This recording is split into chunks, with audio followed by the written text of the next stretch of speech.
What if I told you that the entire fate of our planet once hung in the balance because of a book of nursery rhymes? I know, it sounds completely absurd, but that is the incredible story we're diving into today. The book that saved the Earth. I mean, just think about that for a second. A super advanced alien race zipping across the cosmos gets stopped in its tracks by Humpty Dumpty. It seems impossible, but we're about to unpack the cosmic comedy of errors that made it all happen.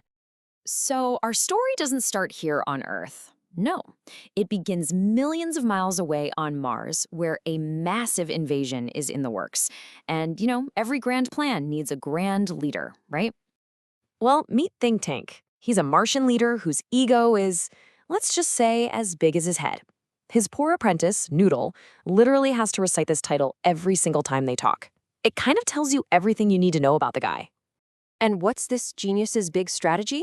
Oh, it's simple. He calls Earth a primitive ball of mud and plans to conquer the whole thing before lunch.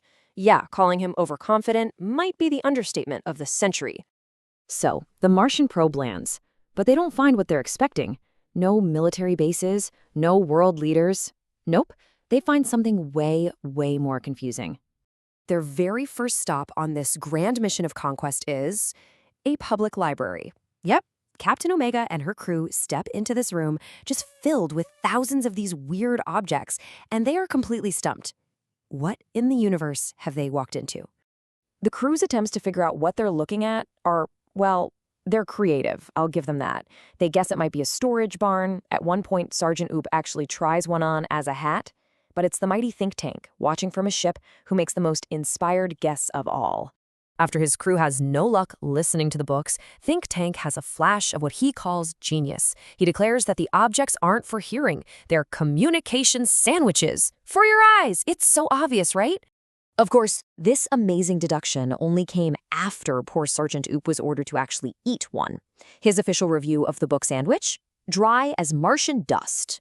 Yeah, I think we can all agree books don't exactly make for a great meal.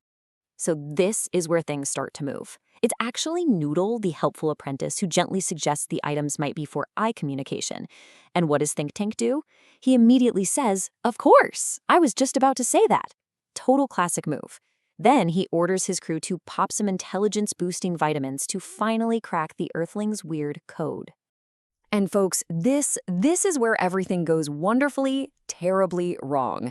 With their brains suddenly supercharged, the Martians start to read.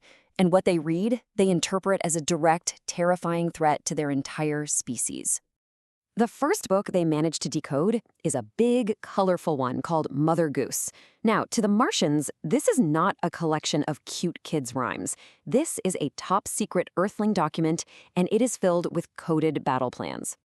Captain Omega reads the first rhyme out loud, and you can just imagine the mix of confusion and fear in her voice. An innocent little rhyme about gardening? Or is it a sinister blueprint for galactic warfare? Think Tank is absolutely horrified. Cockle shells? Silver bells? To his so-called supreme intellect, this can only mean one thing. Earthlings have figured out how to combine farming and mining. They are literally growing weapons and rare metals in their backyards. He immediately orders the invasion fleet to stop in its tracks. But wait, it gets better. Next, Lieutenant Iota transcribes another piece of this code. A cow jumping over the moon. A laughing dog. What on Mars could this possibly mean? Oh, Think Tank's conclusion is even crazier this time. He's convinced that Earthlings have reached a terrifying level of civilization.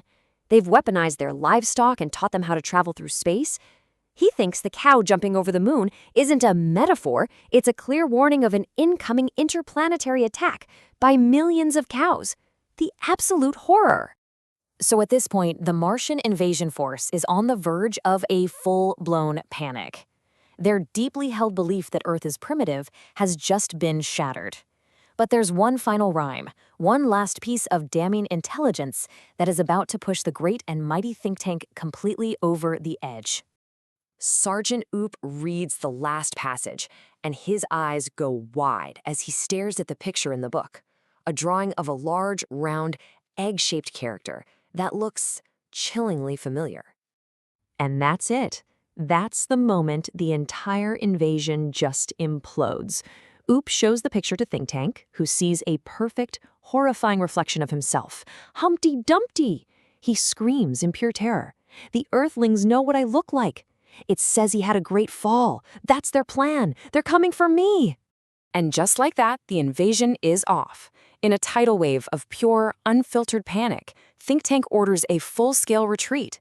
The entire Martian race is to abandon their home planet and flee 100 million miles to Alpha Centauri, all because they were defeated by a children's rhyme about an egg. So, what happened after this whole cosmic comedy of errors?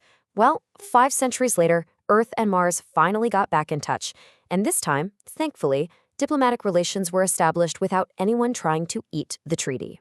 The wise and humble Noodle, he eventually took over for the cowardly Think Tank. And he taught his people some very important lessons from that day. To observe before you assume, and to try and understand something before you fear it.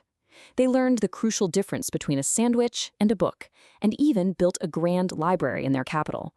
But the shadow of that one fateful misunderstanding, it still lingers. Yep, to this day, there is one book that no Martian will ever dare to open. That dusty old volume of nursery rhymes, Mother Goose. It is such a hilarious tale, right? An invasion stopped by nothing more than ego and misinterpretation. But it's also a pretty powerful reminder of how our own point of view can completely change reality, turning harmless little rhymes into terrifying threats. It really makes you wonder, doesn't it? What's the most misunderstood book or even idea that you've ever come across?